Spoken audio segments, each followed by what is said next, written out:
It's our first ceremony here on 21. I think we got Cheryl. And a little bittersweet for me because it's my last. So this is very special today for Dr. Naunheim as our 54th president of the society. I believe it's 54. So for those of you who don't know Dr. Naunheim, he's a general thoracic surgeon, born in St. Louis, lives in St. Louis, die-hard St. Louis Cardinals fan. A lot of Cubs fans here. We're sweeping you this weekend. Still won't be in the playoffs, but we're sweeping you. This weekend is very big for Dr. Naunheim, so be nice. But he did spend a chunk of his life here in Chicago, so maybe he'll talk about that a little bit. But he's been involved in STS activities going all the way back to the 80s. And for those who are baseball fans, Dr. Naunheim is a five-tool player. He has done everything for the society, from education things to the quality world. He's been a huge, important part of our health policy work, literally for decades. So anyway, you should know that. And his 5 years as secretary, 4 years as secretary and 1 as secretary-elect were significant, particularly for us as a staff. So we owe a lot to Dr. Naunheim. He's also, my last bit, for those of you who weren't at the annual meeting, he did an intro to Dr. Prager that we'll always remember. He is the funniest thoracic surgeon on the planet. So that's a very low bar. So with that, now Cheryl, every year, is Cheryl make it here yet? No. I'm sure. Yay! That's All right. That's the royal wave. Hi, Cheryl. How are you? Yeah. So every year Cheryl picks a lucky member of our staff to actually be the unveiler. So who do we have this year, Cheryl? Priscilla. Priscilla!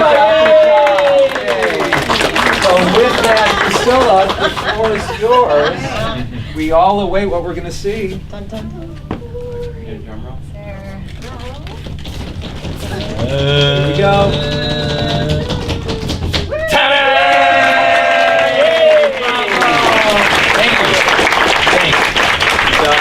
Thank you. It's yours, Keith. So this is, I would like to tell you this is a humbling thing, but those of you who know me know that humility isn't really my strong suit. It never has been. So it's kind of humbling, but honestly is, when you look at the 53 predecessors, many of whom I've known quite well, they were all remarkable leaders, remarkable surgeons, and to be included in that group is frankly an honor. And I look at those people with a huge amount of respect, and in many cases, because they've helped me along my way, gratitude.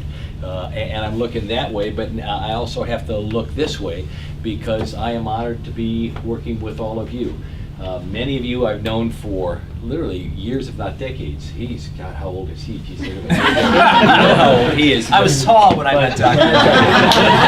But I have, like Rob, been with the society from the inception, back before we had a real staff, back before we were our own society, through the growing pains of the first, with 6 employees initially, going through 10, 20, 30, to our present size, and now to a new office.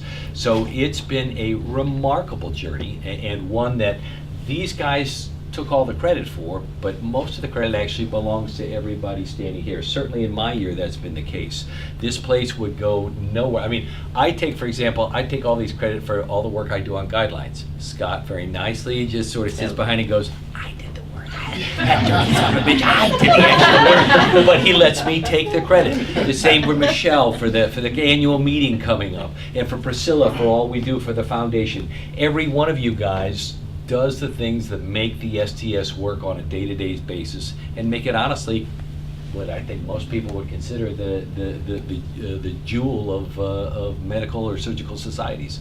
You deserve to be very proud to be in this organization, because you really are the very best we have to offer in surgical or medical societies as a whole. So I thank you for all your work you do, but I will still continue to take the credit for it all the way through the presidential address, when I say, yes, I know it's tough, but I've done a hell of a job this year. But honestly, the God's honest truth is, it's you guys that have been doing all that work for me, and I thank you from the bottom of my heart. Thanks.